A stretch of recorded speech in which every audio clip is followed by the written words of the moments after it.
Snuff Magee and Friends, Irrelevance in the Dungeon, episode 47. I am Snuff Magee, joined by... You already know it's your boy Kel. Marcus Omar Squires T. Vaughan. All right, how was y'all week, fellas? It went good. It was solid. Today was a little rough, but it was a solid week. Why today? Long day, man. Just dragged on and on. A lot of entanglement going on? A lot of entanglement. How about you, T-Von? Long week, man. Glad it's over. Made it to the weekend, man. That's all I can say bye. No doubt. Let me pay the bills right quick. Snuff Magee and Friends, Irrelevance in the Dungeon. Subscribe to our YouTube channel. Also available on Spotify, Apple Podcasts, Google Podcasts, Anchor.fm, Breaker, Overcast, and I'm missing one, Kel. It doesn't matter. Yeah, we're gonna keep, no disrespect to them. I try to remember them all. But subscribe to our channels, like, share, and follow us on Instagram, Facebook, and Twitter. Those are the bills. Special guest this week, Marcus Omar Squires. You are running for... City Council here in Petersburg in the 4th Ward. Okay, in the 4th Ward, what does that consist of? So the 4th Ward includes Grove Avenue, Old Town, Pocahontas Island, parts of Blandford, Poplar Lawn Park, the old hospital site area all the way to Crater Road, through a small sliver of Walnut Hill that goes all the way to NTB and Food Line. Okay. NTB, I've been there. They're trash. The views and stuff are getting that represent Marcus Squires, so I'm just putting it out there. Now, we've met a couple of times. I've gone to vote, and you've been out there, and we talked a few times. Then you were knocking on doors one day, and you came here. I thought you were, trying to run up on me, but, you were saying telling everybody you're running for a city council, and you're a teacher in the city as well. Yes. I teach at Westview Early Childhood Education Center here in Petersburg. And how long have you been there? I'm going on my 3rd year now at Westview. All right. I see you're endorsing VCU as well. You're a VCU graduate? Yes, sir. I graduated 2015 from VCU with a degree in political science and a minor in history. Okay. Go Rams. Go Rams. And T-Von, you also graduated from what was the year again for you? I'm proud. 04. Okay. 04. We just wanted to just be clear. A little clarity. Hey, be clear. And you say you teach pre-kindergarten. Yeah, I teach preschool or early childhood education. So I'm teaching 4 and 5-year-olds here in Petersburg. He really shaping minds, man. Yeah, he got some patience on him. Describe the patience with that. I mean, they're great kids. I mean, they're so bright, full of energy, and they're willing. I mean, that's what all teachers want from students. We want children who want to learn. And I mean, if I can instill a love of learning in a child, then I've succeeded. Mm-hmm. So I just want to make sure that these kids are successful because they're our future. And if more people don't step out to be good mentors for these children, then I worry about their futures. So it's up to all of us, actually, to mentor a child. You don't have to be a millionaire, celebrity. Kids just want someone who will pay attention to them and listen to what they have to say. And you give them that little bit of kindness, respect, love, compassion. They'll do anything they can to succeed, so that they can have a great perception in your eye. So it's all about getting these kids to be successful, getting them to read, getting them to write, getting them to be able to do simple arithmetic. And I mean, it's really rewarding because, children will come into my classroom, they won't know any of their letters, they won't know how to read, they won't know how to write. And, I take them from the very beginning of the year, and I have data all laid out, and I see how they've started out, and then they're leaving my class, and they're able to read a simple book, write simple sentences, write their name, and it's really rewarding because I know that I've shaped that kid for the rest of their life by giving them the ability to read and write and do math. Mm-hmm. Now we've talked before, Kel, that kids they want discipline. Yeah, kids do want discipline. What I want to talk to you about is the bad days. How do you deal with those? Because I know you have bad days. Well, I mean, for me, I am super positive, and I think it actually annoys some people sometimes because I'm always so positive. I mean, I'm one of those people where I wake up and, I'm like, okay, I woke up today, it's awesome.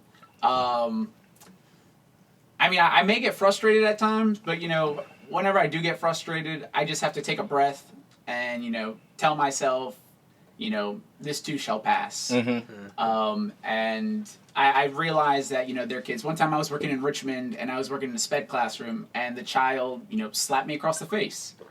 And, it was just one of those moments where you had to, just take a deep breath and, tell yourself, that was a child. Mm-hmm. So, you just have to, sometimes you have to walk out of the classroom. How deep was the breath? It's one of those situations where you just have to have, a lot of empathy and compassion for the child and realize that, they don't know what they've done because they're just children. And I think that if we can all have empathy towards our fellow human being, then I think the world would be a better place. No doubt. Now, also, with exercise, I see when you sent me your bio, you said exercise is very important to you. Yeah, so I try to get at least an hour's worth of cardio a day. There was a study that was released recently that shows that an hour's worth of intense cardio can increase the length of your telomeres on the end of your DNA segments. So what's telomeres? So Thank you for asking. Okay, so your DNA segment. I know a lot of you have seen the picture of a segment of DNA. So every time your body's recreating itself every 7 years. So every 7 years, while your body's recreating itself, those telomeres are breaking down, and your body's recreating dying cells or dying DNA fragments. But by exercising for 1 hour a day of that intense cardio activity, you can actually increase the length of your telomeres, and you're actually mildly reversing the aging process. But at the same time, we still have senescent cells in our body, and those are zombie cells, and our bodies are replicating these zombie cells as well. So there is still a lot of work going on in the field of science to cure aging. But we haven't quite reached that point yet. Now, intense. Now, define intense cardio? That's me running to the point where I feel like I might get sick. But I only try to have 3 days a week where I do that. The rest of the week, it's just a casual run. Now, being how fit that you are, you running to where you're about to pass out is pretty much completely different. Yeah, me times 20 probably. Yeah. I walk fast. I vomited once. I was going to get mail. Now you say an hour every day. A brisk walk. I try to get an hour every day. Okay. I used to weigh over 200 pounds when I was in. I was almost 300. It was 290, and this was in middle school. And my doctor told me I was going to die by 30. So I knew at that point, I had to do something dramatic to change my life. And I know it was one of those scared straight moments. But, it worked. I remember going to the track, and I was trying to run around the track just one time, and I couldn't even do it. And, I kept going every day trying to run around, and pretty soon I was able to run 1 lap around the track. Then I ran 2 laps, and that was a half a mile. Yeah. And then I got 4 laps, and that was a whole mile. So, then all of a sudden I would do, 5 miles on the track, and, all of a sudden I was like, I've outgrown the track. Let me go out into the world. Now, that's the runner's high. See, I had the runner's high. It was like 2011, but I remember the runner's high. It's like where you actually want to go out and run. I haven't had that. I've had a couple of different types of highs. Not that one. That's not one of them. I was a pretty athletic guy. Yeah. I ain't never had that runner's high, man. I remember when never had it. He said I ran 1 mile. Then I ran 5 miles. Yeah. I remember I took my little brother out one time. When I was staying in the country, we went running, man. And he went with it, but it's a good feeling. Once it goes, it's hard to get back. Sure. It's very hard to get back. I noticed about halfway through a lap, I'm about to vomit. Every time. And I don't like throwing up, so I stop. Yeah, it's good. Now, It's good.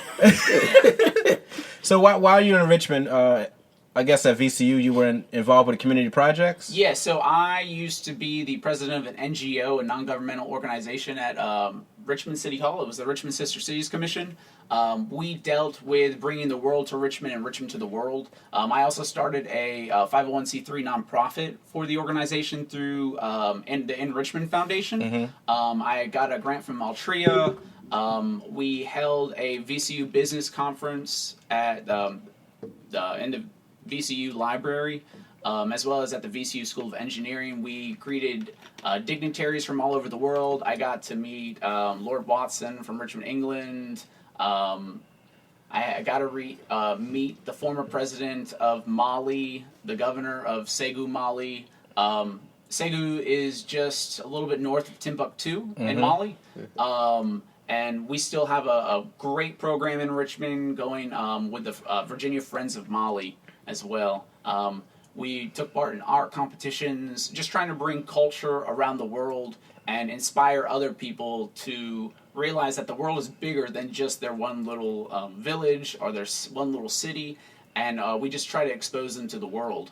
So that was one of my big projects. My biggest accomplishment I accomplished when I was on Sister Cities was I put a waypoint sign in Kanawha Plaza in downtown Richmond. And that waypoint sign points to all of our sister cities around the world, right there in downtown Richmond, on Kanawha Plaza, right across from the old Dominion building that they just demolished, actually. Yeah. Okay. No doubt. Used to have Fridays at sunset down there. Telling his age again. Yeah. Telling his age. Yeah, I've been there. So. And now you're in Petersburg. Now, what brought you down here? So when I was working in Richmond, I was looking for a house. This was, over 4 years ago. And, my budget at that time, being a teacher, paraprofessional in the classroom, it was around $18,000 a year. So my mortgage was not very high. I think the bank was willing to give me around $80,000. So I couldn't find anything in Richmond for $80,000. So I expanded my horizons to a 30-minute commute, and I found Petersburg. And, for $80,000 in Petersburg, I can get this large, comfortable home with a guest house for $80,000. And that's really what brought me to Petersburg. The architecture, the history, and, the great housing stock down here that you can't find anywhere else. No doubt. I don't mean to interrupt you, but the mindset right there is so different that we think if a bank said you getting $80,000, like What am I I'm supposed gonna to go get? ahead and rent. I'm gonna rent, and whereas you was like, all right, I'm gonna see what I can get for the $80,000. So that's the right mindset to have. I just wanted to interrupt because that's different, man. Yeah. T-Vaughn can never interrupt this show. But yeah, so you were still working in Richmond at the time. Yeah. You ended up finding the house in Petersburg. And it took me about 6 months to close. This is around the time when Petersburg was going bankrupt. It actually, what was occurring in Petersburg at that time, it was almost something out of a movie. I'm surprised that they haven't made a Netflix movie about it. Have you heard about the whole situation with the bomb threat? Enlighten us. So, this was about 4 years ago in Petersburg, and the mayor of Petersburg at that time was Howard Myers, and he had just given a State of the City address to all the Peterpolitans. And Peterpolitan is a term that I got out of an old history book, but to all people in Petersburg. And he was saying that the city's great, there are no issues with the city, we're going in the right direction. And then it was like a couple weeks later when the city manager was about to give this explosive report that, Petersburg's missing millions of dollars. And so apparently, from what I've been told, the city attorney directed the clerk of council, Nikesha Jackson, to go buy a burner phone. Then he called in a bomb threat so that the city council meeting would be canceled so that they could go to City Hall, and so he could go to City Hall, clean up what he needed to clean up, and City Council could not fire him. The lawyer ended up getting caught, but we still have some of these government officials still in office who were a part of this whole, debacle. So I came to Petersburg around that time. I saw what was going on. It concerned me. I started to get involved, but at the same time I was renovating my house, working in Richmond. And then I ended up taking a different perspective. I would go for runs here in the city, and I would see all these rundown houses here. And I was sort of, getting concerned with the fact that the city had so many rundown buildings. These buildings, one time I was running, a window pane fell out in front of me, and, I'm thinking someone threw it. But, these buildings are just falling down around us. So I started going around, taking pictures of buildings. They featured me on the cover of the Richmond Times-Dispatch. And, I got a lot of people really angry because, a lot of these slumlords are multimillionaires, and they own these houses in Petersburg, and, they're sitting on them thinking that one day they're going to be worth a ton of money, but if they fall into the ground, they're worthless. So I lobbied City Council, I lobbied our state officials, and they took action. There are now new fines that are being assessed on these homes. We now have people going out, making sure that these homes are up to code. I even had city employees threaten me. I had a city employee drag me out of a city council meeting. I mean, they weren't playing around. I mean, I've even had people in the community who are some of these slumlords try to bribe me. So, I mean, if me as a citizen advocate, I'm getting all this attention, I'm having people already trying to bribe me, I want to know what's going on with our elected officials. Mm-hmm. I mean, one of our elected officials, Howard Myers, he actually has accepted a campaign contribution from Mr. Harrison, who owns their old Ramada Hotel. Mm-hmm.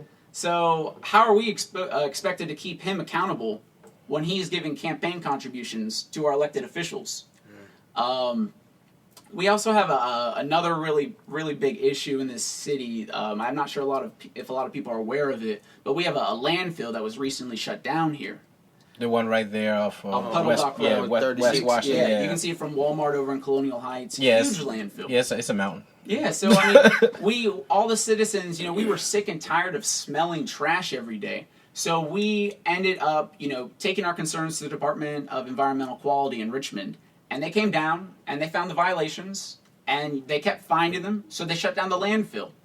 It was a great accomplishment for all the people of Petersburg that this landfill was shut down. I mean, it's right next door to a school. But also, with that landfill, they were taking... People from out of town was actually bringing trash there as well. Yes, so anybody could bring trash there. I know that some trash was even being brought from out of state. Mm-hmm. But one of the worst things about that landfill is it's right next to a school. And peer-reviewed studies have shown that those landfill gases can actually cause developmental delays in our youth. And it's actually a form of environmental racism in this city to have that landfill here in our city next to a school mm-hmm. where children go to. And we have a Republican from Fredericksburg just recently introduced legislation with Senator Joe Morsi with the support of our Mayor Sam Parham and Councilman Howard Myers to reopen this landfill in Petersburg. Now, I want to know why these people who they say are for the people want to reopen a landfill here in Petersburg. We know why. But I mean, it sort of goes off of Frank Ackerman's book, Poisoned for Pennies. It talks about the cost-benefit analysis system of toxicity in our environment, and that report was presented during the Clinton administration, and it basically is saying it's more cost-effective for us to die before we collect Social Security, and it's better for the system. And I mean, we could be saving people's lives, giving us a longer lifespan. I mean, the lifespan of someone who's impoverished is, about 60 years old, while someone who is affluent, their lifespan is over 80 years. Mm-hmm. And someone who is affluent, I mean, you can go to Gloucester County, Virginia, their landfill. You don't smell anything. You can drive past that landfill. It's in operation. It's working. You don't smell anything. You come to Petersburg, you can smell that landfill from Walnut Hill miles away. So you really have to wonder why they are not taking the same precautions they would in an affluent community as they would in our community, which, a lot of parts of this community are impoverished. Mm-hmm. So we really have to start standing up for our rights. We really have to start looking at the injustices. I mean, just this week, I was running past Fillmore Place here, off of West Fillmore Street. Mm-hmm. These people in this facility, they are low income, they don't have a voice, and it's the spot of a current COVID-19 outbreak. Nobody had masks on. I was speaking to a lady who was living there. She told me she's afraid to go back there. She told me that they weren't feeding them. She told me that there was no AC. She told me that they weren't giving them masks or any, personal protective equipment. And I started, digging deeper. I tried to get the media's attention. No reporters wanted to touch it. I started to try to bring in, elected officials. And that's where I succeeded with my elected officials. Delegate LaCherice Aird, called the director of social services. He's going to send someone to that facility to inspect it, because the current person who was supposed to inspect it, she was saying that they were just going off of the good faith of the report from the director. well, how are you going to have good faith in a director when the people who are living there are, telling these awful stories about what's going on there, and it's a side of a COVID-19 outbreak in this facility full of, low-income individuals in this city. And, they have no voice. And one of the things I want to do, I want to give everybody in the city a voice. I want to teach people that if you have an issue that needs to be solved, come to me. Let me see what resources I can get out there for you. I'm going door to door. I was just talking to a man recently on Pocahontas Island. He was actually sort of angry with me at first about the whole, blight initiative and trying to get homeowners to fix up their homes. He told me, I can't fix my roof. I can't afford to fix that roof. And I ended up compiling a list of resources for him. People that will come, all he has to show that he qualifies for those resources. Mm-hmm. They'll come put a new roof on your house. They'll come put new windows in your house. But you just have to qualify for those resources. And that's the thing. We need to educate the people who don't know about these certain programs that they do qualify for. Now, how besides you letting them know, how would they know what they qualify for or how to get there? So I understand that, for a lot of people in the city, like literacy can be a big issue. So on my flyer that I've been sending out or handing to people, I usually put the 211 number at the top. Mm-hmm. So and I usually have like a little telephone by it so that they know that they can call the 211 info number and ask what resources are available for me. It's really important, like I said, to get people knowledgeable and to let them know what resources are out there, who they need to talk to, because we're all Americans here. We all have a voice. We all have, powers that are, privileged to us for being in this country. And it's just getting the knowledge out there and letting people know that they have that ability, they have that power, they have that right. I mean, one of the things I want the people of Petersburg to do next, I want the people of Petersburg to advocate for new school facilities. I mean, some of these schools are ancient and, we need upgrades. I mean, we're sending our children, our youth, our most vulnerable individuals in this whole entire city to these buildings. Mm-hmm. And they're old. I mean, we need new school facilities for our children. You see all the other localities around here building new elementary schools, new high schools, new middle schools. Yet Petersburg, we still have some schools that, are from the 50s. I mean, where I teach at, our school is old. I mean, we have some ladies who are in their 70s that are telling me, they went to school there. So we really need to look at the future of our youth here in the city as well. We need to look at, properly marketing the city of Petersburg to the greater community. I mean, the city of Petersburg, we are a 1 day's drive from 50% of the entire United States population. There is no reason that we aren't a logistics hub. I mean, you do have Walmart here, you have Amazon, you have Aldi's, but we should be getting a lot more of those distribution centers. But that's the thing. All these plants and factories that you're naming aren't in Petersburg. So with the money, where's the money coming from for the city of Petersburg? So right now we have the Southside Regional Hospital. Mm-hmm. I want to say Bon Secours. Oh yeah, sorry, yeah, you're right. It just turned to Bon Secours. Mm-hmm. Walmart's one of our big employees. We just had AIM-PAC Fine Chemical come into the city, and they were awarded a contract. So they are actually going to be expanding and possibly bringing 300 new jobs to Petersburg. Where are they located? They are located over by Sheets. Sorry, I don't have the road. Okay, I know you're talking about off Wagner. Yeah, Wagner. Yes, okay. They're off Wagner Road. Mm-hmm. So they're actually going to be expanding. A lot of the pharmaceuticals that were being produced overseas, they're actually going to be produced here in Petersburg.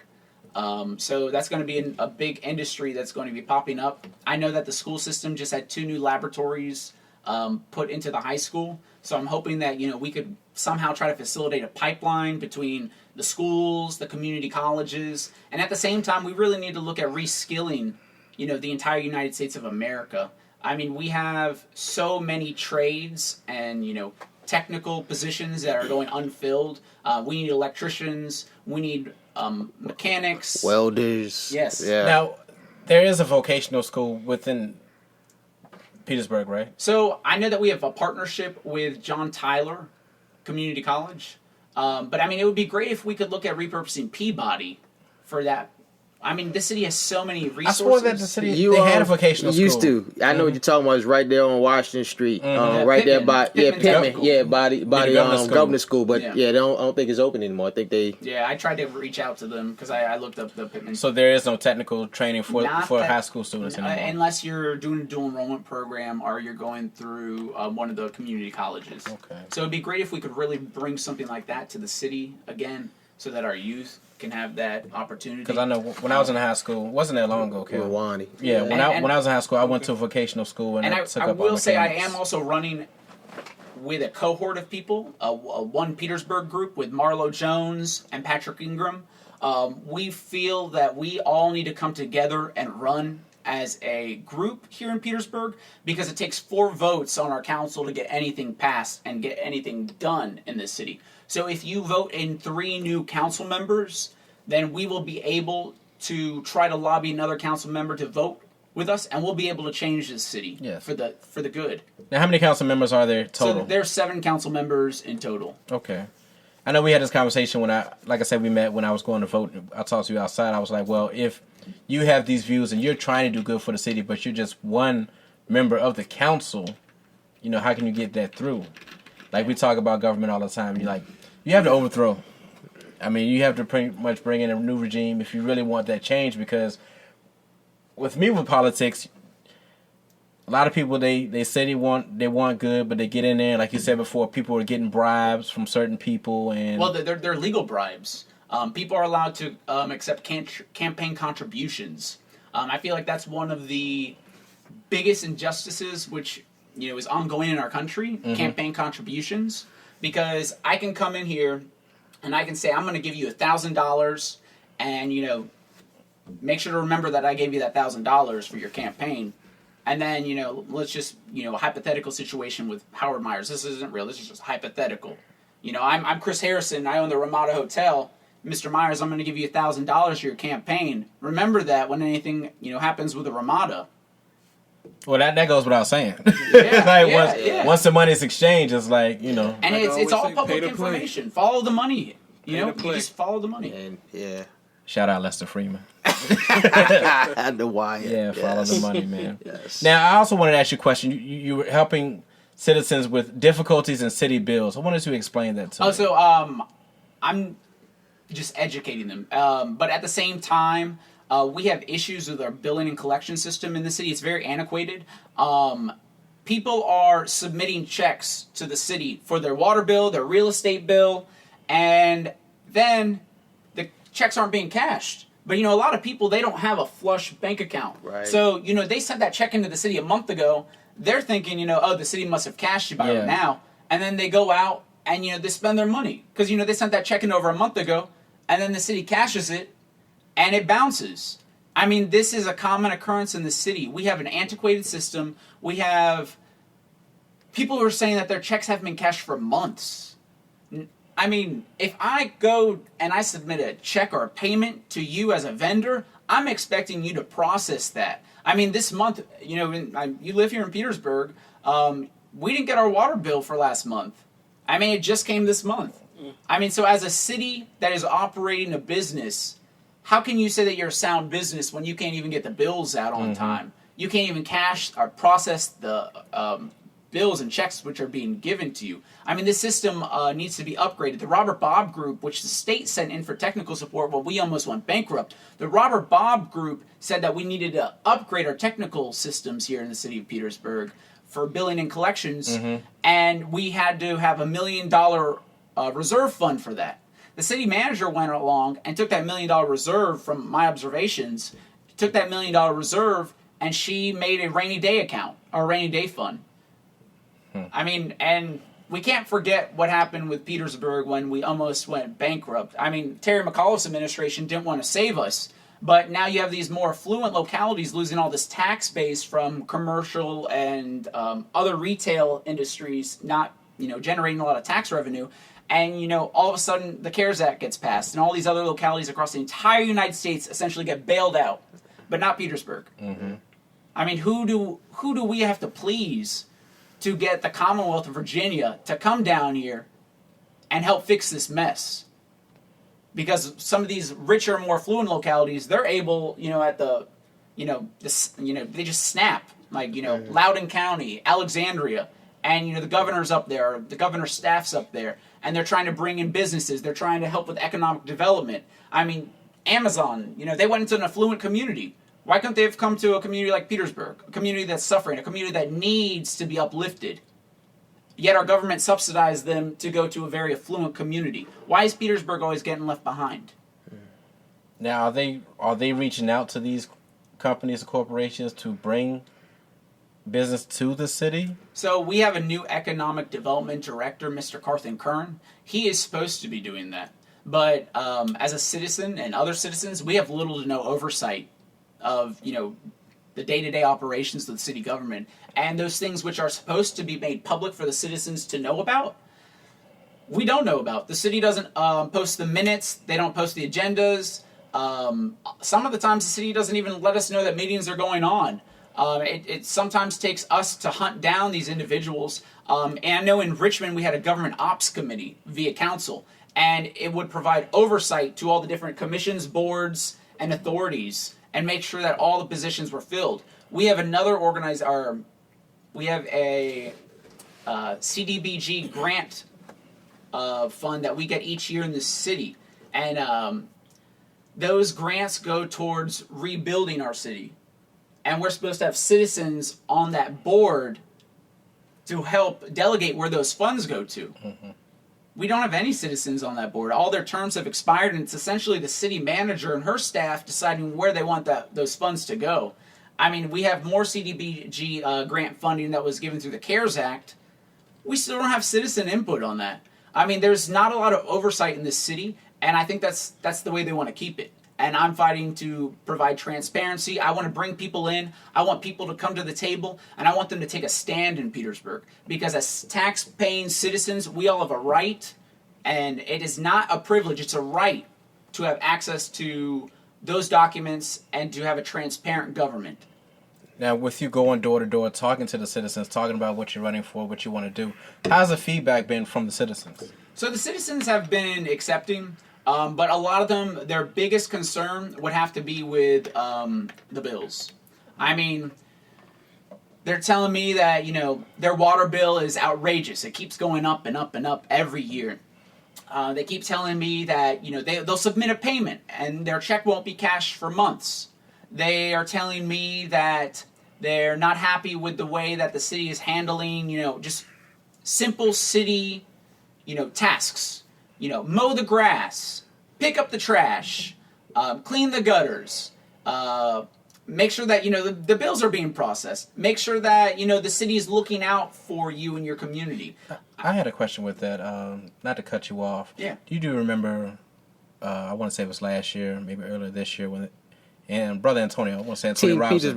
Petersburg, yeah. They were going around to the parks. I want to say they're going to certain schools. They were going around and they were painting the basketball courts. They were cutting the grass.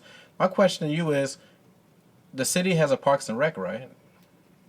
Yes, we do have. We do have a Parks and Rec department. So, it's headed by Tammy Yerby.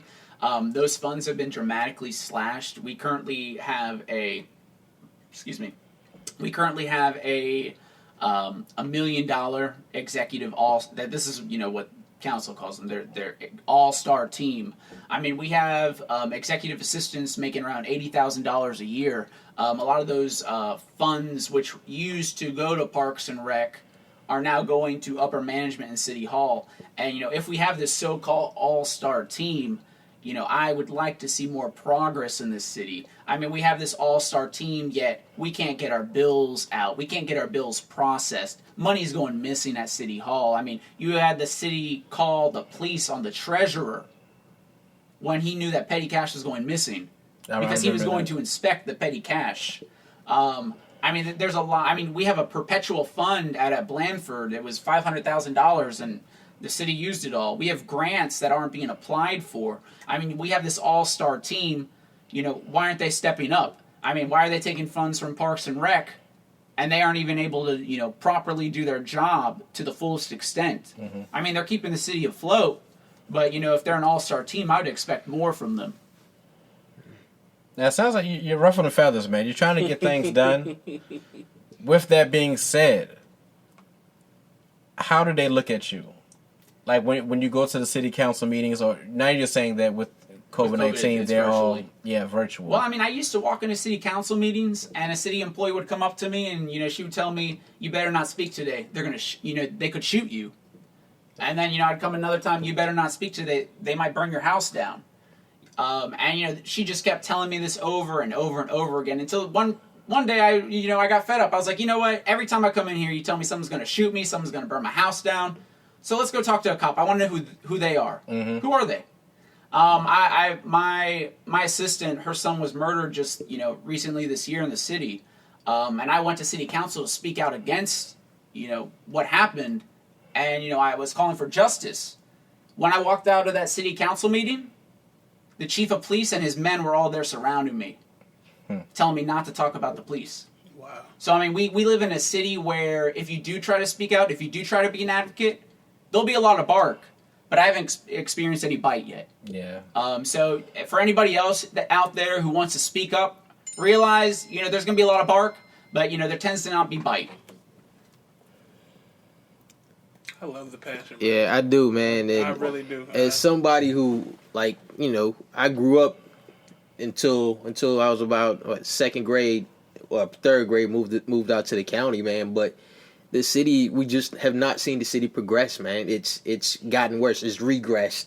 From what we saw growing up, we had Walnut Hill Mall and stuff like that. When we actually came into the city. It's always stories. Yeah, man. Back in the day. Yeah, man. And the city has not progressed, man. So to see somebody, I always felt like it would take somebody young and that hasn't been here to come in and actually make change, man, because we get so used to seeing the same people. That's their job, so we just expect that's what they do. And I like your passion, man. You coming in, you ruffling feathers, and that's what they need, man. You don't look like everybody. You don't look like the typical person that people think is Petersburg, and that I think you can use that to your benefit, man, and it's what we need, man.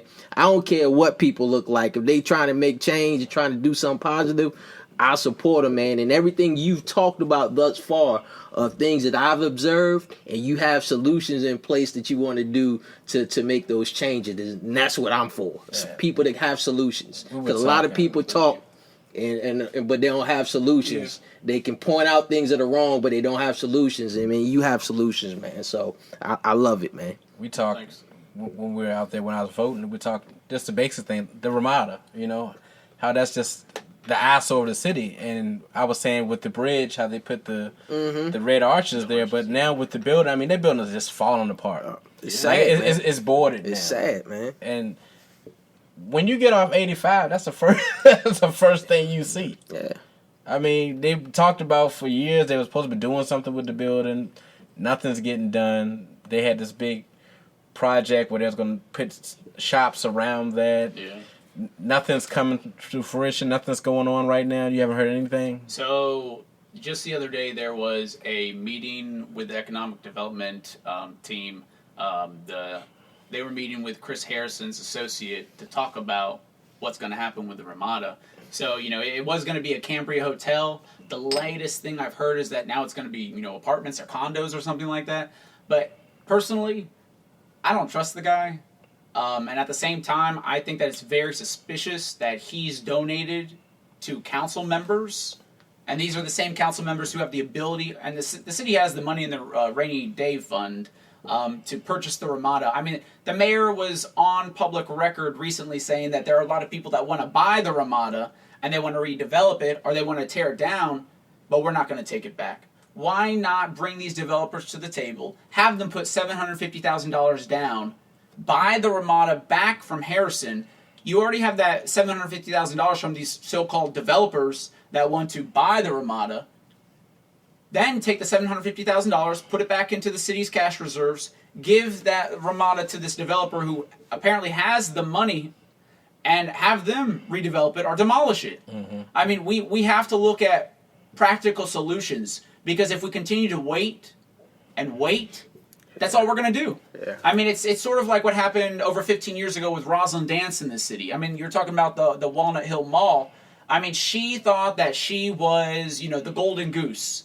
I mean, they wanted a turning lane. They were going to upgrade the mall. She won't give that to them. I mean, you have a lot of other companies here that she, scoffed at. I mean, she wasn't willing to accommodate them. And I think that maybe these leaders saw her scoffing at people and said, let me be really accommodating. But you can only be so accommodating. That monstrosity of a building has been sitting as a gateway to Petersburg for far too long, and I am ashamed that our leaders have not stepped up to address it. Yeah. So, like you said, it's the first thing you see, man. It's 95-85 conversion right there. Golden opportunity for that to be the first thing somebody sees when they come into this area. It's like the gateway into the whole Richmond metropolitan area, and it's graffiti, and busted windows, and that sets the stage for what you think about the city when you see it. It's sad, man. It's sad. And we also have to talk about with the city that it is, I would like to say, the majority lower income city, and with jobs comes money. I feel as if they need to bring more jobs to this area. Like we talked before, they have some jobs, but they're not within the city. Yeah, so right now, what VDOT's doing with the Smart Scale program, they are putting in a new parking deck right by the multi-model transit center in Petersburg. Mm-hmm. So the hope is that people in Petersburg will catch the bus to the transit center, and then they'll take another bus to go find a job in Richmond or another jobs, elsewhere outside of the community. And then we also have the S-Line was just recently purchased between Raleigh-Durham, North Carolina, and Petersburg. Mm-hmm. So now we have the possibility of having higher speed rail here.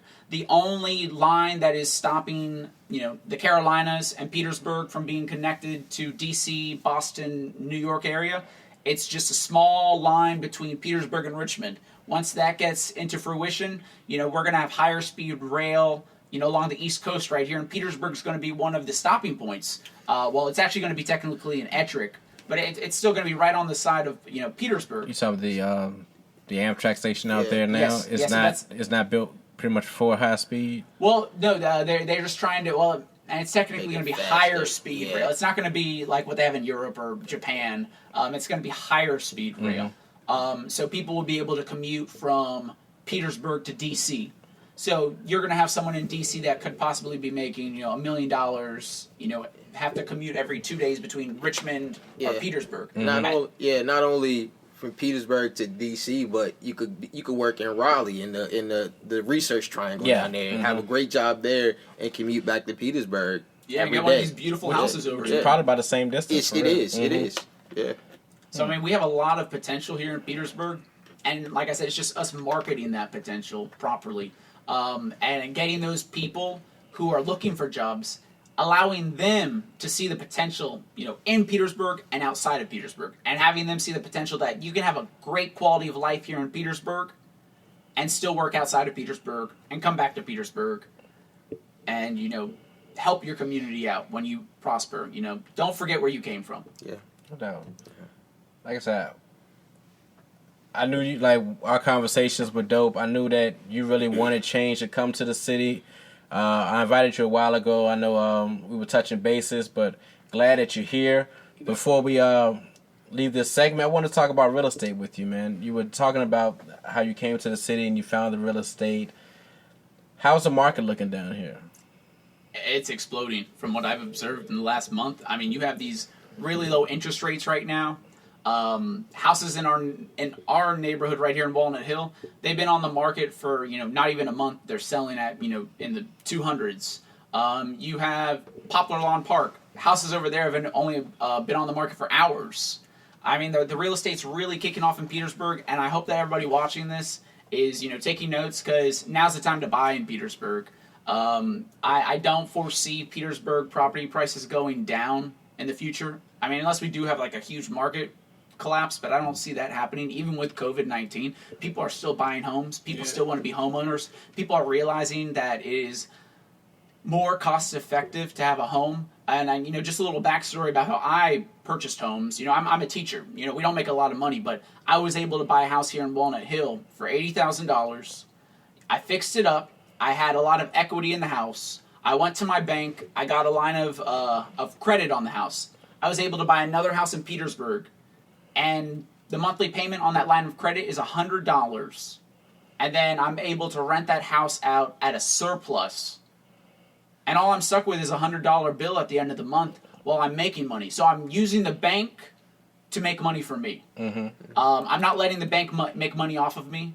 And then with that other house that I bought, I own that outright. So now I'm able to take another line of credit on that house, buy another house, flip it, sell it or rent it, and pay off my debt. But the trick is not to get caught up in the debt. Make sure that you can afford, you know, your monthly mortgage. You know, a lot of stuff comes with buying a house. You know, mortgage, taxes, insurance. So make sure you do the math. Make sure you have a spreadsheet. You know, there's even apps for that. And just make sure you're watching, you know, your bottom line each month. You know, for a while I was eating beans and rice. You know, bought a big bag of beans, bought a big bag of rice, was drinking water. You know, I wasn't living, you know, in style. I wasn't eating meat. I actually went vegan, you know, to sort of tell myself I could, you know, live that lifestyle while I was saving money and fixing these houses up. So sometimes you are going to have to make sacrifices, but in the long run, it pays off. Anybody can be successful. You just got to have a drive, and you have to put your mind to it. And I mean, it takes a lot of work. It didn't happen overnight. It took me decades of, you know, going to school, saving, and, you know, saving was the big thing. Don't get stuck in the rent trap either, you all. No doubt. I mean, that's what we're trying to create, that generational wealth with the real estate. And we just need to inform everybody. You know, a lot of times people will do things and they won't let people know how they're doing it. And that's not what we're trying to do. So we do a lot of fishing. We get a lot of information from people, man. Each one, bro. Yeah. Yep. Before we get out of here, man, tell the people why to vote for you, man. So my name is Marcus Omar Squires. I'm a citizen advocate here in the city of Petersburg. I'm running with the One Petersburg cohort with Marlo Jones and Patrick Ingram. I want to see the city be successful. I want to see our youth be successful. I want to see a transparent Petersburg City Hall.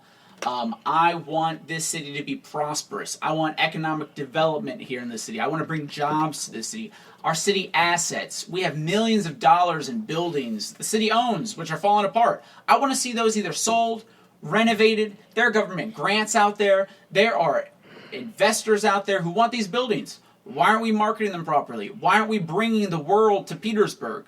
I mean, I want to bring the world to Petersburg, and I want to bring Petersburg to the world. And again, focusing on prosperity for all, focusing on government oversight for these committees. The Petersburg Redevelopment and Housing Authority, they should be the ones out there building houses so that we can sell them to people and they can be first-time home buyers. We have these organizations in the city of Petersburg which already exist to make Petersburg a better place, but no one's holding them accountable. So it's really accountability, transparency, prosperity, better school systems, and, you know, a better quality of life for all Peterpolitans. Peterpolitans. I'm going to start using that, John. Peterpolitan. MQM. I like it, man. When's election day, Mark? It's this November 4th. November 4th. And how do the people find you? You can find me on Facebook. I am at Marcus Squires for the 4th Ward. And I'm also on Clean Sweep a lot. I post on Clean Sweep a lot. What's Clean Sweep? Clean Sweep is it's a website in Petersburg, and it. That's why I don't know. I'm not aware of myself. It's a website in Petersburg that. Oh, sorry, it's November 3rd. I knew I was wrong. Sorry, the election day is November 3rd, 2020. It was November 4th a couple years ago, so it's November 3rd. Clean Sweep is a website here in Petersburg, and we seek to actually expose what's going on in Petersburg City Hall. We want to expose the corruption here. Yeah. Some people think that it's jaded. It's not the actual admins or the people who are posting that are jaded. It's the commenters. Mm-hmm. And, you know, I personally cannot vouch for everybody that's going to comment on a post. But Clean Sweep's main mission is to expose what's going on in Petersburg and to advocate for the citizens. But again, I have a Facebook page just for my campaign, and it's Marcus Omar Squires for the 4th. Oh, and a little bit about my parents. My mom is an Amazawabian from North Africa, the Atlas Mountains, and then my dad's from Ohio. Man, I just love your passion, man. 100%. Marcus Omar, that name right there. You don't put your picture on the joint, you might get some votes just from that name. Right. That's what Dave. I want shout out Dave McCoy. He was like, yeah, Marcus Omar. Man. Yeah, I like it, man. I love the passion, man. Like I said, you solutions. You come with solutions, man, and you're connecting people with resources that are already here. And it's just needed, man. It's needed. Fresh blood in the city, man. It's needed. This city has so much opportunity, so much potential, man, and it's just being wasted. So, no better time than the present to have new blood come in and shake things up, man. So, thank you. More power to you, brother. No doubt. Once again, we appreciate you stopping by. That's a pretty dope segment, man. Yeah, But well, was. Thanks. I ain't have to let you do all the talking, man, because you was killing it. Yeah. Other times people come in here and we have to, we have questions. We have questions because what they say is not connecting. Yeah. But everything you were saying, man, is legit. And like I said, you have solutions to the issues that you bring to the forefront, man. That's all you can ask for. You know what I mean? That's the only thing with politics with me. When people try to make the change, you have people who's going to fight you. Yeah. They're going to fight you. But, hey, man, we like what you're doing. We like what you're trying to do. Yep. We're with it. I don't even live in Petersburg, and I like it. Yeah. Thanks. Irrelevance in the dungeon, man. I was going to start off with something else, but I'm going to change the subject. We've seen with the city of Richmond, Mayor Stoney has been taking down the monuments. There's been a lot of, I don't know, Marcus, if you've seen the comments on these social media sites. Let's say backlash. your NBC 12s, your TV8s, your Channel 6s. There's been a lot of backlash. A lot of things being said. I seen the letter from Stoney this week. Mm-hmm. People sending anonymous letters talking shit. Oh, yeah, we're in Irrelevance now, so I'm sorry. The conversation might change a bit. Yeah. Just let your people know up to about 50 minutes, and after the 50-minute mark, it gets real. But yeah, people talk a lot of trash, man. I'm with removing the monuments. We all know that. As Tone has said time and time again, it's not just about the monuments, it's about the policies. Yeah. Mm-hmm. And we want that as well. But I seen this week with Arthur Ashe. Mm-hmm. They were going to move the monument. I think the family requested to move it. And now they say it's going to stay. Yeah, it's going to stay. I like the fact when they did vandalize the monument that it was cleaned up. Yep. Promptly. Yeah, very quick. Respect And them. also with Stoney, I want to say they went to a judge this week, and they were saying that it is certain monuments he can't take down. So the Robert E. Lee one, they are going to take it down, but it has to be done through the state. That's state property, so he cannot remove that. The others, I think there was an injunction. It's the A.P. Hill Monument. Yeah. He's buried under it, so it's a grave site. Yeah. So it's making it a little bit more complicated. It's a grave but he's site. already been reinterred 3 times. So there's no point that we shouldn't be able to move him to a graveyard. Yeah. I mean, I'm not saying, crush his bones to dust, but I Right. mean, move him Yeah. to a graveyard, out of the public eye. We don't need that in our face. And I have the same opinion. Move the monuments to a museum, a warehouse, Right. somewhere. They don't need to be in the public realm anymore. It's 2020. We need to realize that, as a society as a whole, we need to be equals amongst each other. And to have these statues which are standing for, supremacy, the lost cause, as some people like to call it, that kind of mentality is no longer welcomed in the United States. I know that there are some people who live in the countryside, but those same people were the ones that abandoned the city during White Flight. So now you want to come back when your statues and your legacy are all being torn down? I like this guy, man. But I mean, I like this guy. where have they been for the past couple, decades? That- I mean, the inner city has been a place of, crime, pain, suffering. And these people who now are coming back to the cities and they're trying to be like, oh, save these monuments. Where have you been to help your fellow human? Yeah. We have people suffering in the cities.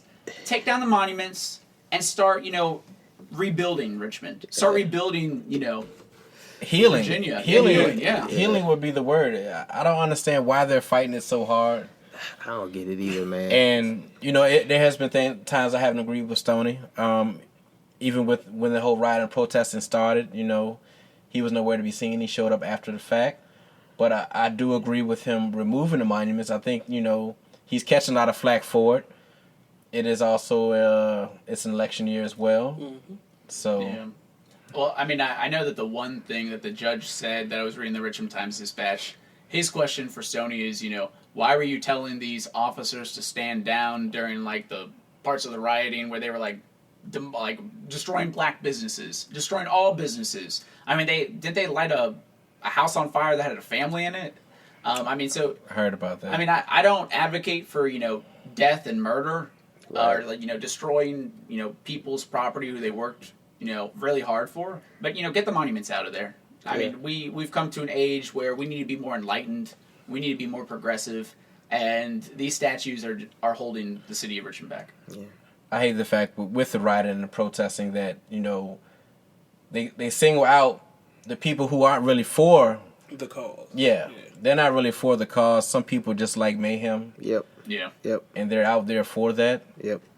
But they're the ones who are being... That's what gets the headlines. That's who represents us to some people. Yeah, that's the perception of it. And that's what I don't like. But, hey, take the damn monuments down, man. Let's get the healing. Let's clean the city up. Let's just start. Yeah, I mean, we have some great people from Petersburg that deserve a monument.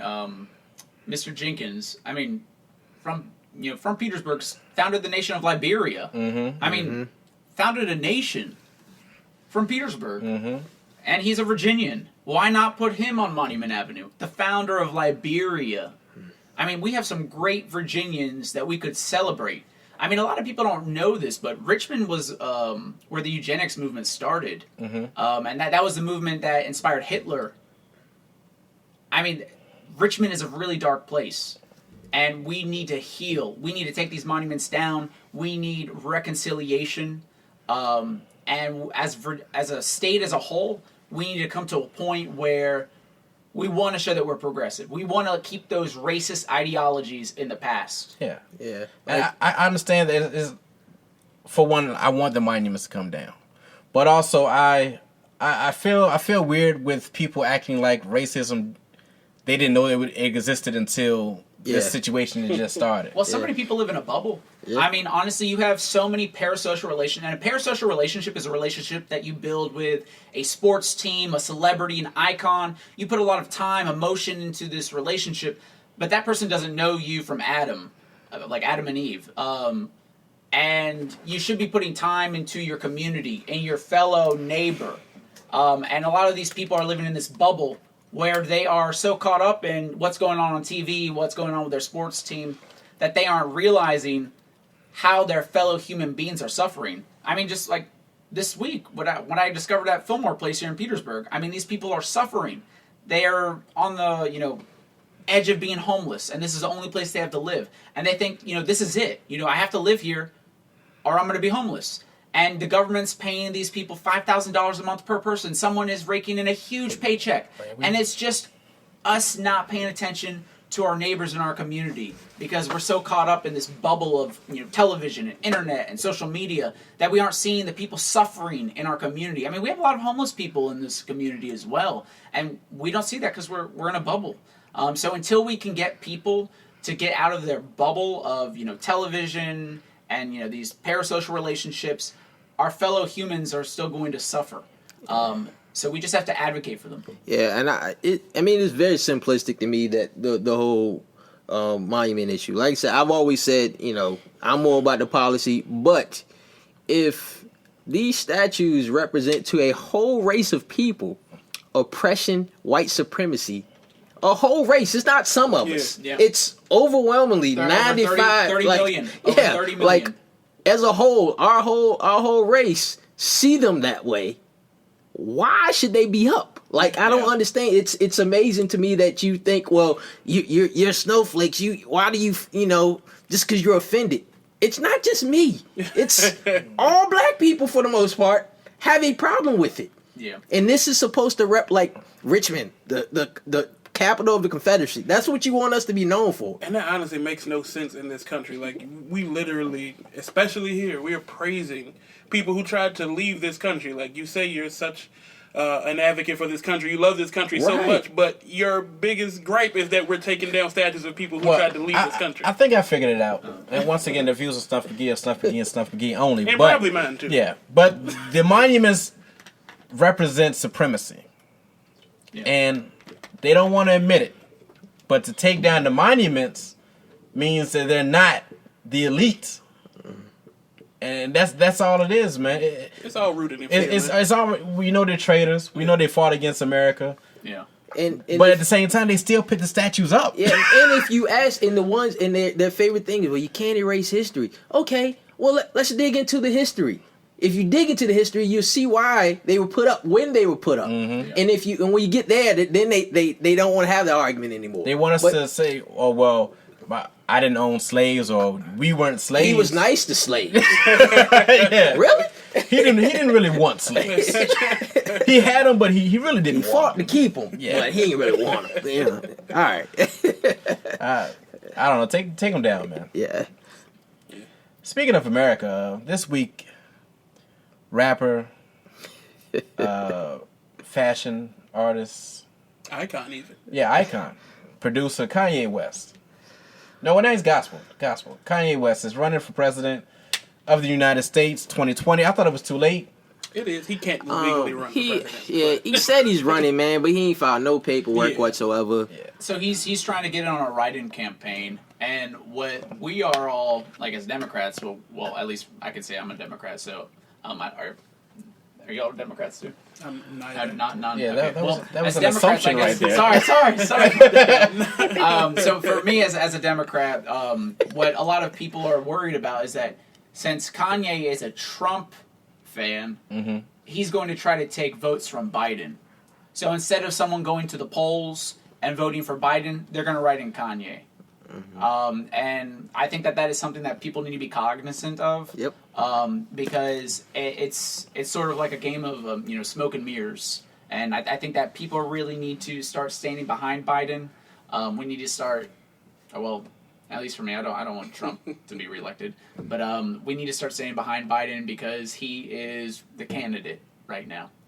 And I feel that if we have another 4 years of Donald Trump in this country might be torn apart, and we might have another civil war.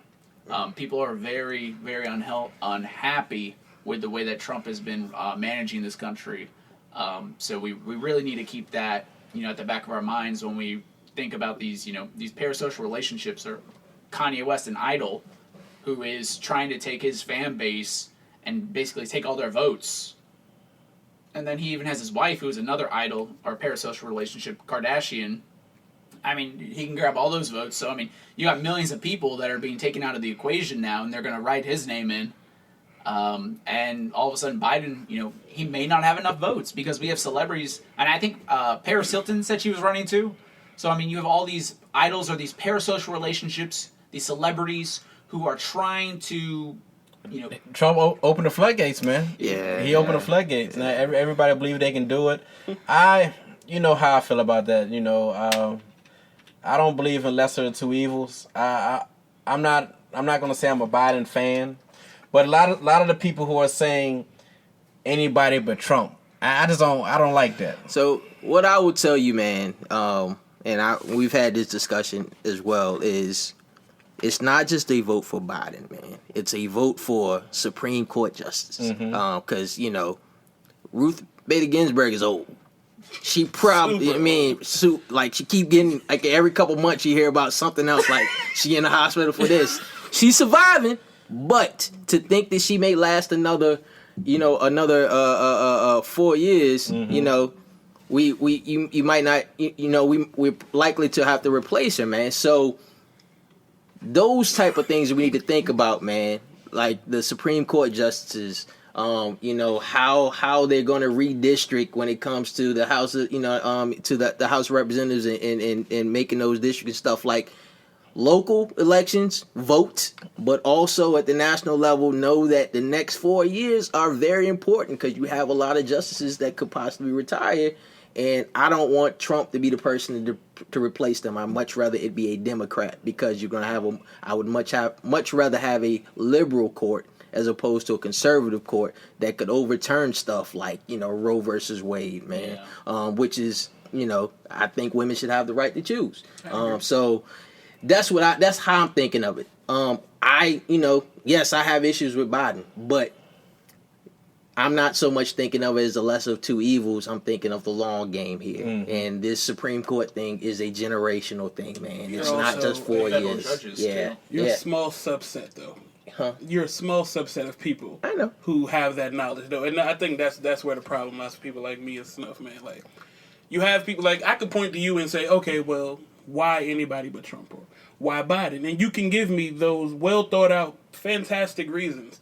97% of people you ask them that they know nothing, and that is why Vaughan is making these 1 million appearances on the show, because we need him to break this down. Uninformed voters is just as bad. That's why you have like people like Kanye who believe they can get written in, because I'm going in. It's a popularity contest, and I know Kanye, so I'm going to write them in. Because of that parasocial relationship. Yeah. Because I'm going to take that and I'm going to use that term constantly. It's a great term. I learned it in my graduate course. I learned it today. And another thing about, when people are going November 3rd to vote, a lot of the times people are just looking at who's running for the presidential election. Right. And then they get there and they see, city council.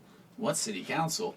And, they just vote for whoever's the first name on the list. So it's also my job to go out at the same time and educate people on the other candidates who are running this November 3rd.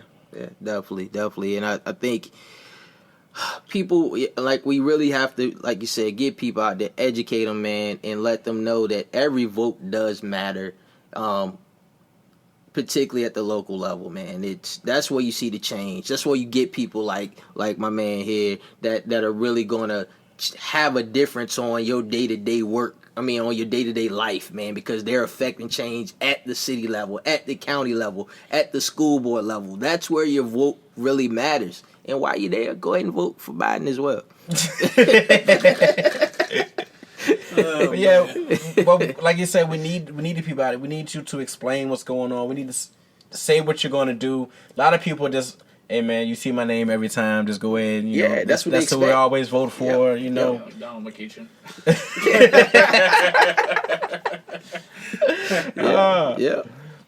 But also this week, man, rapper T.I. I'll start with this one. T.I.'s called out 50 Cent, man. He say he wants to do a versus battle. Marcus, I don't know if you listen to T.I. or 50 Cent. I listened to T.I. and 50 Cent. I haven't recently. Okay, we haven't either. But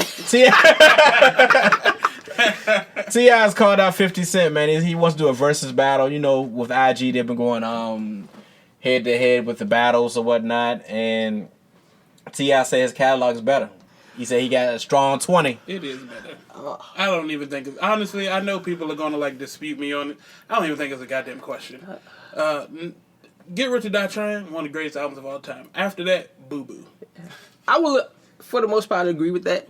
I think it's going to be close. I think it's a lot closer than people think. Well, it's going to be close because of the public. In reality, though, it's a landslide. I do think it's... I have T.I. winning the battle. I do too. But it's something about 50 Cent. Yeah. It's something about 50. He could pull one out. Yeah. What is he going to pull out? I don't know, man. He had a really good run, just man. Play Get Rich or Die Trying. And it ain't just good. Get Rich or Good Try. The mixtape 50 when he first came out had some hits, man. How to Rob. Yeah, that count too? Yeah, all the tracks if count. Nelly can play them songs that he was pulling out his hat on that last nobody verse, but the St. Lunatics. Yeah, more people gonna know 50's mixtape stuff than that stuff that Nelly was playing in than that verses. I'm not a 50 guy though, so maybe I'm biased. And neither am I. I'll give it to T.I., man, but I think it'll be a good battle, man. I don't think it's as lopsided as people think, and I think a lot of people automatically went to 50 and said it'd definitely be 50. I'm like, I don't know about that. Yeah. I don't think it's just based off of raps. I just think based off pettiness. I feel like they feel like 50 hasn't taken a lot of L's. Yeah. So when you go at 50, bring me the bullet. But I applaud T.I. for calling them out. I also applaud him last night. one of my friends was sending me a couple of videos about Lloyds of London, and he called him out for getting rich off of black slaves. They're saying back in the day. What's the first word? Are you saying Lloyds? Lloyds of London. Lloyds of London. Yeah. Okay, I'm sorry. Like Banks. Lloyd Banks. Yes. Yeah. Okay. I was Yes. Banks. Like Christopher Yeah. Lloyd. Gotcha. Yes. Gotcha. Yes. Showing my age. I'm sorry. I mean, you said 50. I mean, Lloyd Banks. Roger Rabbit, man. But yeah, Lloyds of London. They've been called out for getting rich off black slaves. We're talking about it before the show started. Marcus, tell me about what's going on in the UK with that. So it was just recently, a few years ago, that I heard in the UK that they had just paid off reparations. So I was thinking that those reparations were being paid to former slaves. But no, they were being paid to the former slave owners in England, which astounded me. You have this country, England, we think that they're really progressive, a country that's moving forward, and then they're paying off former slave owners still, in the 2000s. I'm not fully aware of what's going on with Lloyd's, but I mean, if they did profit off of slavery, then, they need to come out and do something about, their atrocities that they've taken part in. It's on T.I.'s Instagram. He was talking about it last night. He was telling people to pull it up, saying how much Lloyd's was worth, and asking for reparations and trying to get a petition going where, paperwork would be filed for that. So my question always is, what kind of reparations would we have? Would we have reparations that would go towards the individual, towards the ancestors, towards the community, towards, current, present-day slavery? Because slavery, sex trafficking, it's going on today. I mean, I just saw something online where, I think Wayfair was I heard about having Wayfair. sex Right trafficking. before I came over here. Yeah. They were they're taking part in sex trafficking, and that's a form of modern day slavery. Yeah. So what kind of reparations? I mean, I guess would you want to see happen? I say descendants of slaves. All descendants of slaves. And it shouldn't be that hard to really trace back. No, it shouldn't be. We did that with. Now, how did it work with the Holocaust? Because there was some. So with the Holocaust, it was the families, and I think the families were still alive, but the families were very affluent, and then the Nazis came in and took their artwork, they took their stores, and they could trace it all back to those family members, and they gave them back their artwork, they gave them back their property essentially. And I mean, how would we set a price tag on a human life as well? Yeah. I mean, imagine, we get, stimulus checks in the mail. I mean, if the United States government came and, they found that your ancestor, you have 20 cousins alive right now. Because, I mean, I did Ancestry.com. I have over 5,000 cousins on Ancestry. So imagine you have 20 cousins. And, you hear, the descendant of each slave is going to get $1 million or, $500,000. And then it's split up amongst your 20 cousins. And, you end up getting, $10,000. And then that's it for, the rest of your life, for the rest of, your family's legacy. That $10,000, even though you have 20 cousins. So I guess for me, I would more like to see it going towards, education, schools, community trust funds, to...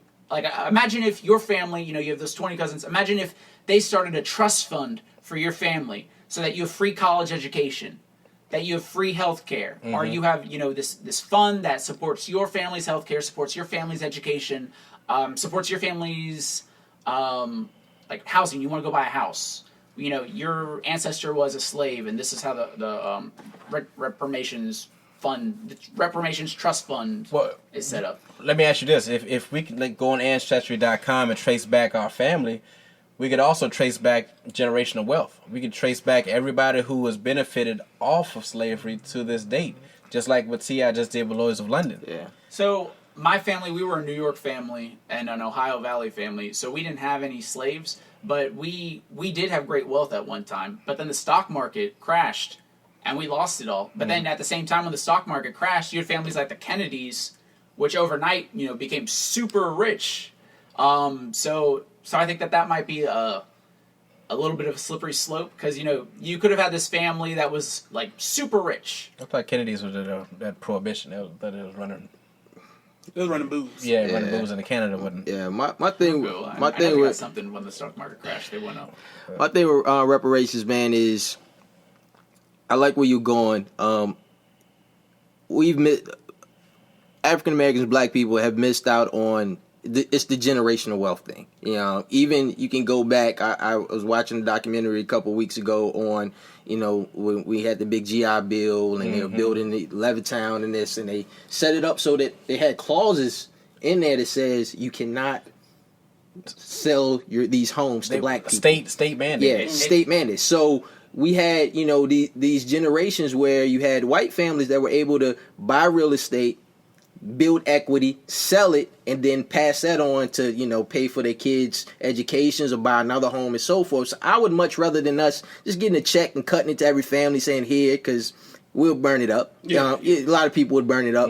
I would much rather say here's a fund, a real estate fund, a education fund that is used towards that. So yes, you all get this money, but it has to be used towards buying real estate, going to school, starting a small business, creating generational generational wealth, because that's why we will never catch up. It will take a lot more than reparations for us to ever catch up because we're so far behind, man. But that's the place where we need to start, is putting education, real estate, and small business support are the three places I think you put the money. And then you let people pick and choose between that. But that's that generational wealth that you can build to help us get back into a place. Because you cut us a check, you can go buy a car, and the money be gone, man. Yeah. You'll be funding Ford and Mercedes. Yeah, exactly. Putting it back in the hands of the people that we're supposed to be taking it from. It was just recently that the subprime mortgage rate, when the market crashed,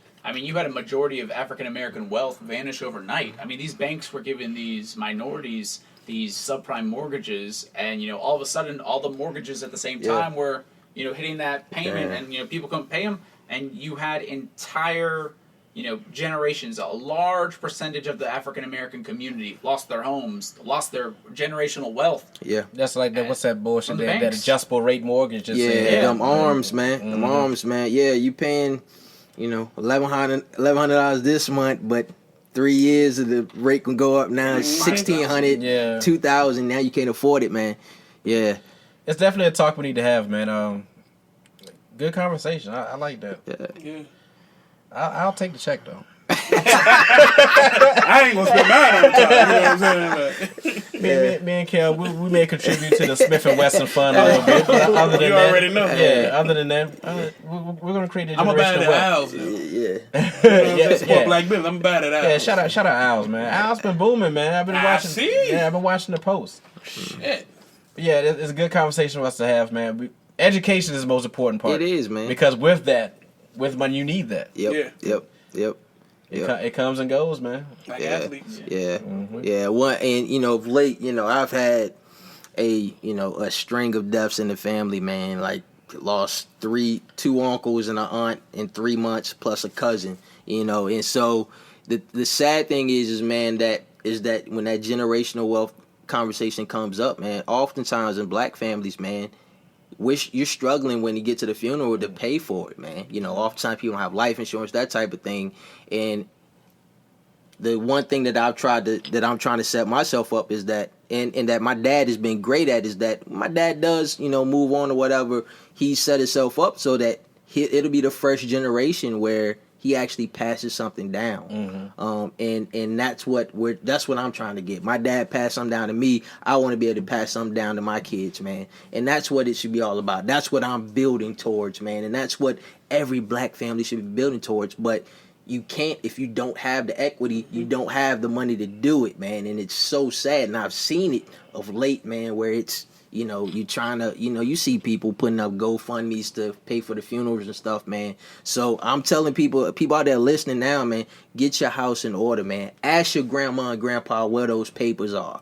Ask what the deeds are and stuff, so that when it does happen, you're not struggling, you're not, scrambling to see what things are, man, because that's so important, man. It's so important to have things in order, that you know what things are, because not only are, we lose generational wealth, but oftentimes people lose assets they don't even know about, man, because they don't, they never thought they'd have to have that conversation, or grandma passed and now nobody knows where anything is. Yeah, or grandma passed and she put all the money in the couch. Right. And then you're like, oh, I hate grandma's couch, I'm going to put it at Goodwill. Yep. And then someone opens it up and they found like $10,000 in the couch. Have that conversation, man. Get that life insurance policy, man. Yeah, not just old, but young as well. Yeah. There's been a lot of young brothers, dying unexpectedly, car crashes or whatever the case may be.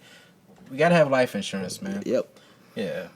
Before we got to this segment, but we want to give a shout out to Mariah, a friend of the show. Definitely. The beautiful Mariah. I know Tone's in the building. We're still going to say the beautiful Mariah. We're thinking about you. We'll see you real soon, man. Yeah. Yes, sir. Yes, sir. Shout out Mariah. You know I'm here. Deshaun Jackson, though. We're gonna dive into that. Yeah. I mean, are you familiar? We were talking about the Holocaust. Nazis have been brought up a couple times. Yeah, might as well. It's a good segue, but even though it was like maybe 15 minutes ago. But Deshaun Jackson, I want to say he retweeted a picture from a book supposedly quoting Hitler. Well, I think it did say Hitler. Well, I'm saying I think there's some knowledge around Hitler may have not said that in reality, but in the book it's a quote by Hitler. Break it down. What exactly did it say, Kel? I think I actually might have it in my phone because I could paraphrase, but I would prefer to give you the full synopsis. Bear with me. Talk amongst yourselves, if you will. All right. So it says, Hitler said, because the white Jews know that the Negroes are the real children of Israel, and to keep American secrets, the Jews will blackmail America. They will extort America. Their plan for world domination won't work if the Negroes know who they are. The white citizens of America will be terrified to know that all this time they've been mistreating and discriminating and lynching the children of Israel. That was the highlighted portion that he retweeted. And it's been said that they're saying that it was an anti-Semitic. That's what they say. Deshaun Jackson was using anti-Semitic quotes in, I want to say, the Jewish community. And pretty much, we're in the cancel culture now. I'll be honest. I get he's quoting Hitler. Terrible person. Yes. I'm not quite sure that's anti-Semitic, though. No, I'm not sure it's anti-Semitic, but my question to him is, what were you trying to accomplish by using it? Because at this very point, we have support. We're getting some more support now than we've gotten in the past. So when this is my issue when we get super woke, man. You know what I mean? When we quote things, valid points in there about not knowing the true history of our people, but timing is everything. At this timing is everything, and at a point where we're trying to gather allies, you're pushing off of people that really, at this point, are trying to be our allies. Why push them away at this point? I'll play devil's advocate with this one because I saw Shannon Sharp the other day, and a lot of times when people say something out of pocket, they bring in Tony Dungy to play cleanup, and he's done that numerous times. Deshaun could be out of pocket with this, but it could be taken out of context. He could have been, hey, look, it was wrong. I had no malice for what I said. Let's not cancel Deshaun with the whole thing. But he's getting attacked. That's what we do now, especially with social media. Especially we are in a very PC society, so they say, until they take the monuments down. All bets are off then. But go ahead. I'll chime in. I mean, if you read, the Old Testament, the Queen of Sheba was from Ethiopia, and King Solomon married her, correct? And they had offspring. So that would mean that there are Africans who are the descendants of King Solomon. So that would make them Israelites, or the chosen people, as they like to be called. So I don't know if that's offensive. So sorry if it is. So I mean, there are Africans who are Israelites. So we can't say, because I know some people do want to say like, oh no, Israelites are only from the Middle East. But I mean, you have to realize, King Solomon also brought the Ark of the Covenant, which held the Ten Commandments, to Africa. So I learned that in Raiders of the Lost Ark. I'm a big Indiana Jones fan. Yeah. But I think what you said is right, man. The out of context, like I understand what he was trying to do. Mm-hmm. I just he didn't use it was an unforced error. But I don't think he should be crucified for it. I will say this. I did not disagree with the quote, but the fact that Hitler was attached to it. Right. Yeah, that's what's catching yeah. him. That's what's catching all the flack. Yeah. Now, if he would have X'd all that out Yeah. without his name on that, That's what I'm saying. Like, it literally said nothing negative about the Jews whatsoever. no, it's just the fact that Hitler said it. He Yeah. said like he put Hitler as the quote, like the He speaker. took a picture of a quote in a book, and the quote literally says, Hitler said, blah, blah, blah, blah. Yeah. Wow. Yeah. So Okay, we're in a He crop. should have scratched that We're in a out. crop society now. He really could have. He could have cropped Why that. did he put him? Yeah, he could have serious? cropped that. He could have went to Photoshop and just put a little mark over top of that. Or But he could have even rewritten it and Yeah, not, just wrote it I mean, yourself. change 10% of the the you statement. and all of a sudden we it's your statement. we He saw screenshot. it, he screenshot it. We and put it screenshot up. and reshare. Well, matter of fact, no, he just retweeted it. Someone else Yeah. did. Yeah. He literally just clicked the button. Yeah. Although we have a president that retweets. Right. So the same people that took issue with what Deshaun Jackson said is okay for our president, the leader of the free world, supposedly, to retweet, The white power. white Yeah, power. the white I He didn't didn't see the whole video. I didn't see the end of the video. Yeah. Okay. The most important part of the video, the white power piece, Yeah. you didn't happen to see. We always need context. Yeah. I mean, then the Bubba Wallace thing. I didn't even want to get into that, but the Bubba Wallace, he's calling for Bubba to all this shit going on in the world with coronavirus. How we were behind on that. All the shit that's going on in America. You want Bubba Wallace to apologize? And I wish in the press conference or when people are interviewing him, or they ain't even got interviewing when Kaylee Mackham, whatever her name is, the press secretary, when she gets in there and asks the question, all they had to do is, okay, well, Bubba Wallace said he will apologize for his quote when Donald Trump apologizes to the Central Park Five. I feel like that's a fair thing. And I want he took an ad out. Yeah. He paid for that. Yeah. He paid for that. Yeah. Took an ad out for that. These guys were found not guilty. You still were saying they're guilty. You've never apologized for that. But Bubba Wallace supposed to apologize for something he didn't even do. Exactly. Something he didn't do. He didn't even see the news. People on his team saw it and went to him and said it. And what was he supposed to think? Drivers aren't allowed in the garage in NASCAR. I saw the noose. We saw the picture of the noose. It's a noose. It's a noose. It took time to make that. Yeah. And just all of a sudden, like, I want to say it was the only noose in all the bays, all the garages, a lot of NASCAR, a lot of cars on those tracks. But it just happens that, hey, it's in Bubba's. His team caught that. So I think I know a little bit of the story. So Bubba Wallace is a NASCAR driver. Yes. And then he went into the garage. The thing about Bubba Wallace, I want to say a week or two prior to that, he had the Black Lives Matter painted on his car, and he wanted the Confederate flag removed from NASCAR events. And they did it. And they removed it. Yes. Good. So a couple of weeks later, they had a race in Talladega, which is in Alabama, which is the Deep South. And inside the garage, which they're saying in October that it was put in there, but garages have the bay doors, and there's like a rope on there just in case the door doesn't want to go up. Yeah. And the rope was tied into a noose. Yeah. Wow. And keep in mind, he did not he did not report it. His team saw it and said, hey, noose in here, Bubba's black, probably is racist, it's probably a hate crime here. Yeah. They reported it, NASCAR made the statement, FBI investigates, find out it wasn't, it's been there, but it's a logical jump to make. Yeah. I always think of like that Wheel of Fortune when it has it was on South Park when it had N blank GGER, the cameraman, and the guy's like, "What is you want to solve it?" And he says, "Nigga." Yeah. In this situation, you're in Alabama. You just made the statement that you want all of the Confederate flags removed. You're the black driver. Historically, NASCAR has been a very, not a very friendly place for black people. Yeah. it's not a hard jump to make. That's why I was there. So, like, I don't understand why the president, like, he's obviously trying to rile up people and create more division, man. Then he said that the ratings have been down. And when they've been up. The ratings have been down not only because of the Bubba thing, but because of the flag. Yeah.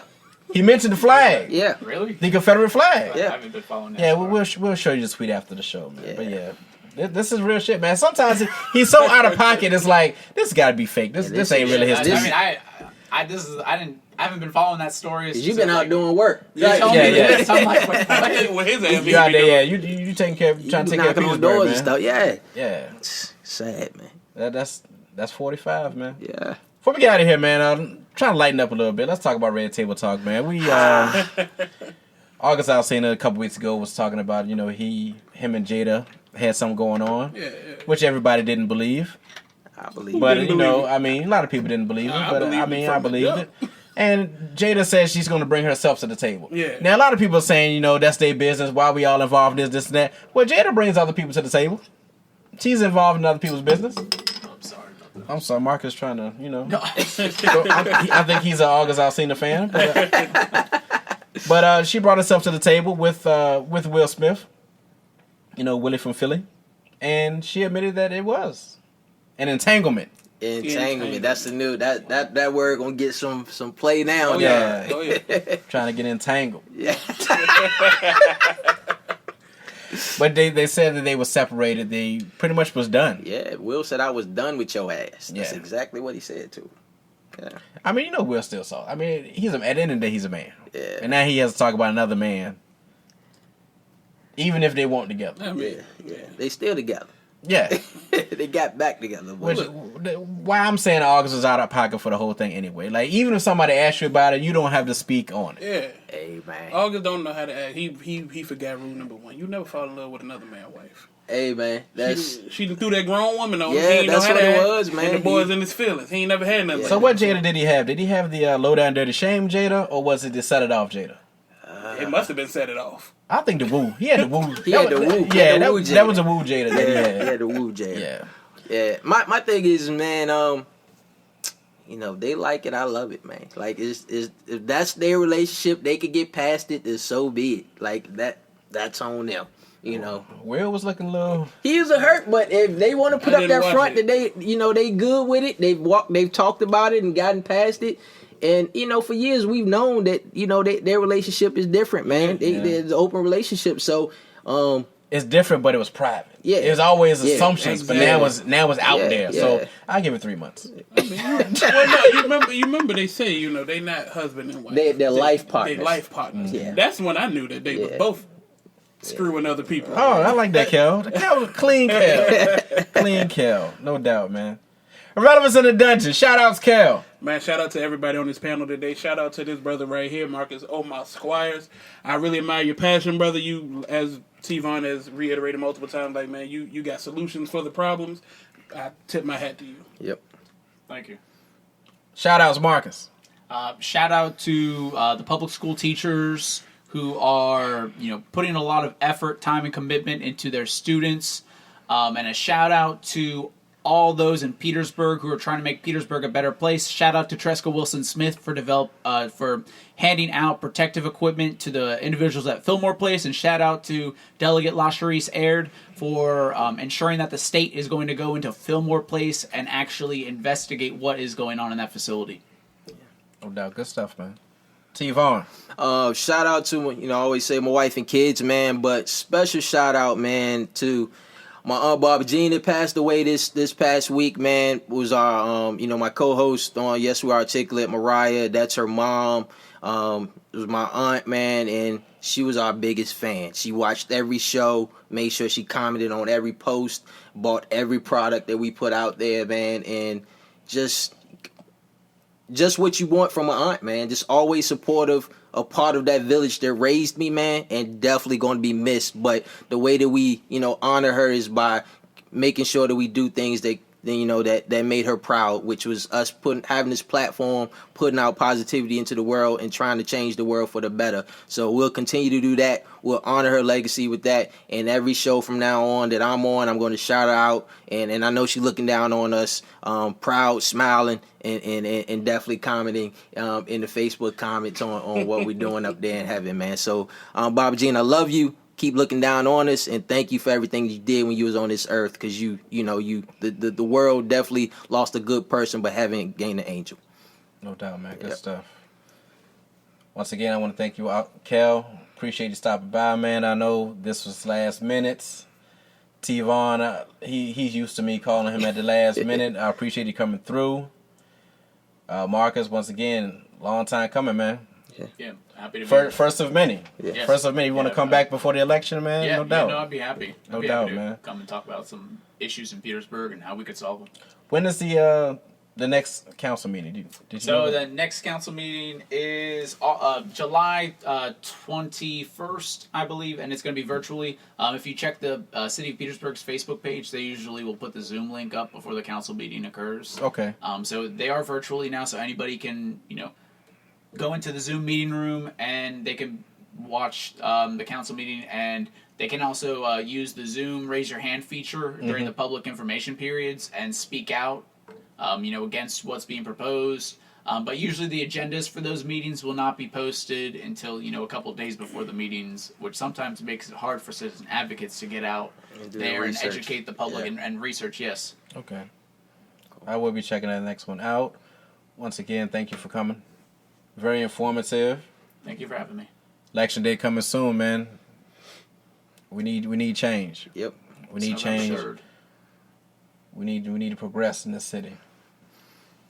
And I will be getting you after the show about that real estate as well. Yeah, sure. Once again, I'm Snuff Magee, Irrelevance in the Dungeon, joined by... You already know it's your boy Kel. Marcus Omar Squires for the 4th Ward here in Petersburg. And your boy T. Vaughan.